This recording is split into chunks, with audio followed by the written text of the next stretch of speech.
So I'm going to finish up by talking about approaches to learning and this research area. So learning styles is about how people want to learn, what kinds of ways they want to learn. Do they want to learn through looking at diagrams or listening to things, interacting with things? Approaches to learning is more about attitudes to learning and motivation. And it came out of a body of research from the 1970s. And it developed the idea of the surface or deep learning, which has been very influential in UK higher education. And you can also see these ideas of surface and deep learning in documents provided for the school sector, certainly in the UK and in other countries around the world.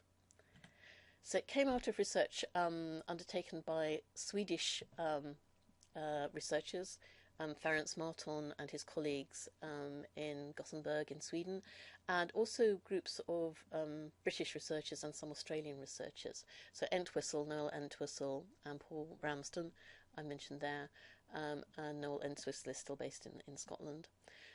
And they interviewed, it was qualitative research in which they were trying to find out how people approached a learning task. And from their research, they identified three approaches: surface, strategic and deep, and I'm going to be talking about these. In the first round of the research, they just came up with the surface and deep categories. And the surface approach to learning is one where people aren't really aiming to understand. They're trying to work out how they can feed back what it is they feel they've been fed by the educator. So they're usually skimming through material. If they're listening to a lecture or they're reading something, they're trying to pick out the bits that they think are the right bits to kind of put back into the assignment or into the activity that the teacher will want to see. So they're working at bits of a problem and then kind of sticking them together rather than trying to understand the subject itself or to look at the whole picture of what's going on. And if they're approaching an exam, they'll be trying to memorize a lot of facts or memorizing from their notes.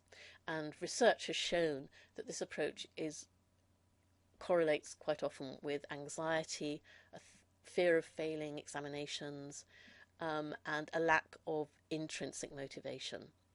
And intrinsic motivation would be that you want to learn to please yourself, that you enjoy learning, and you're motivated to learn by something kind of within yourself, rather than in order to please your parents or in order to please the teacher or in order to get a good mark. So the intention is to reproduce. You think that the way that you should approach learning is that people will want back what they've given you, so you've got to reproduce things in the right sort of way. It must be emphasised that this isn't necessarily the same as plagiarising. It's not intention to copy. It's and in this approach, people might be patching together bits that they've found about the subject. This may involve not synthesizing things properly because people aren't aiming to understand. They're more kind of trying to patch the right bits together. But it doesn't necessarily mean plagiarism. It's not the same as that.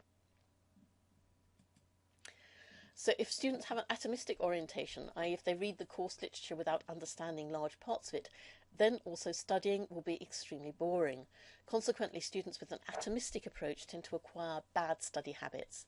In particular, they do less work besides using an inefficient approach, and so do not succeed in their studies.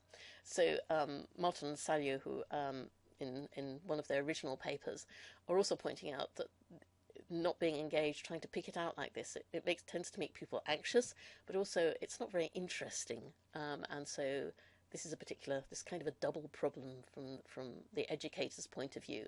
People not necessarily engaging with it, and kind of along with that, not being really very interested in it, because it's if you're not engaging with the subject, you're not picking up the interest in it. So the alternative in the original research was the deep approach to learning, where people were looking at the whole of something. They were trying to understand the main points, the underlying theory, the underlying story, and thinking about what did the author mean, what did he intend in producing this work that we're engaging with. They were also thinking about what they knew already and connecting it to the new knowledge, so they're actually integrating it into their understanding. So their intention is to understand the subject, understand the problem, understand what's going on. And then if they are being asked to do a task or activity or coursework, then they'll be trying to apply their understanding to the problem that they've been set or the coursework that they've been set. The third approach that was identified a couple of years later was that some people were capable of both surface and deep approaches, but they would decide which to choose, consciously or unconsciously, depending on what they thought was going to lead to success. So they weren't so interested in understanding what the subject was about or what the learning object was about, but they were interested in doing well.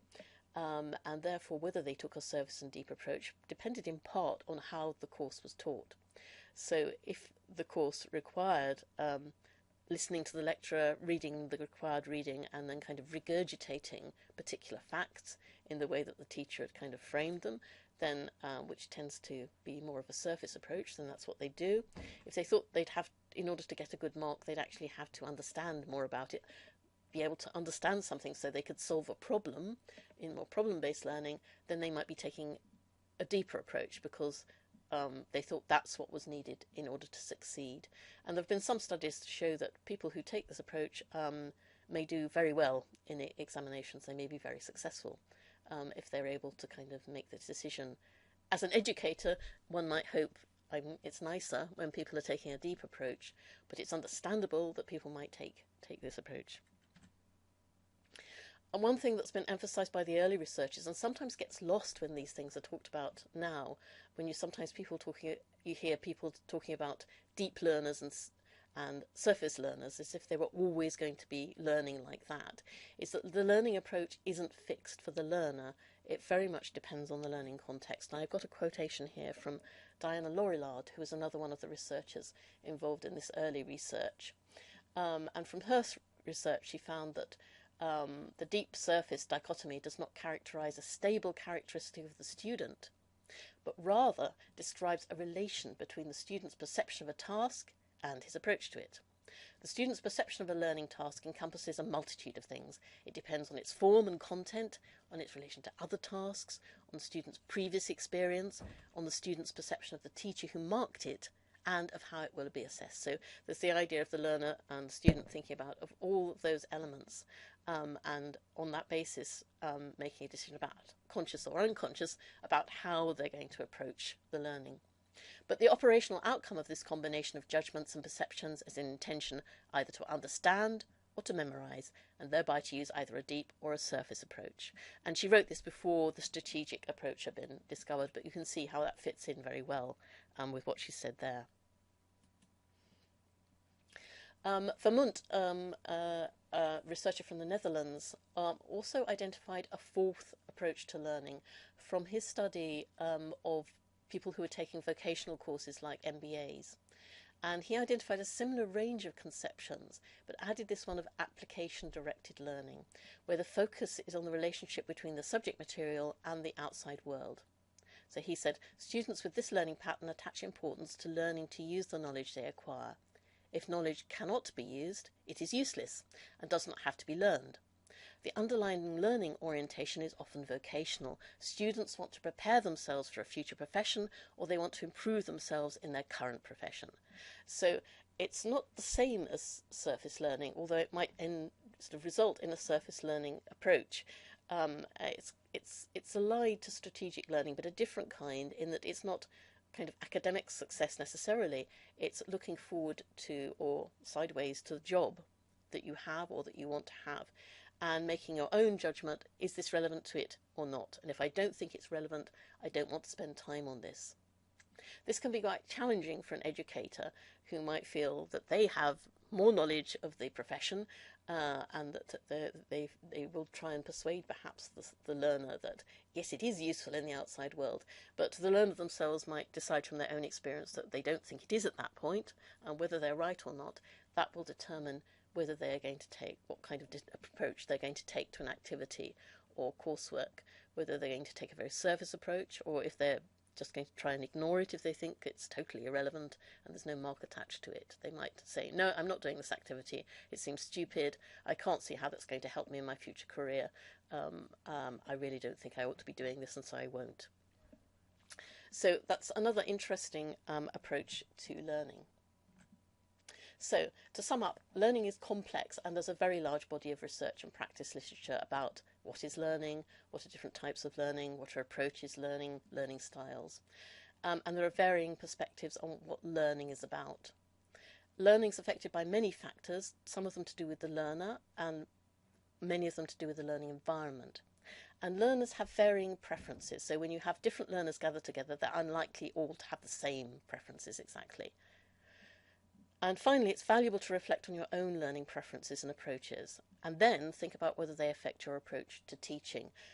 One common thing is that people have a kind of unconscious assumption that their own learning preferences are the ones that are most widely held, which obviously isn't necessarily the case, and for that to affect the way that they design their teaching. So it's useful to think about your own learning preferences and then think, well, are those the same or different from the people that I'm learning with at the moment or I want to teach?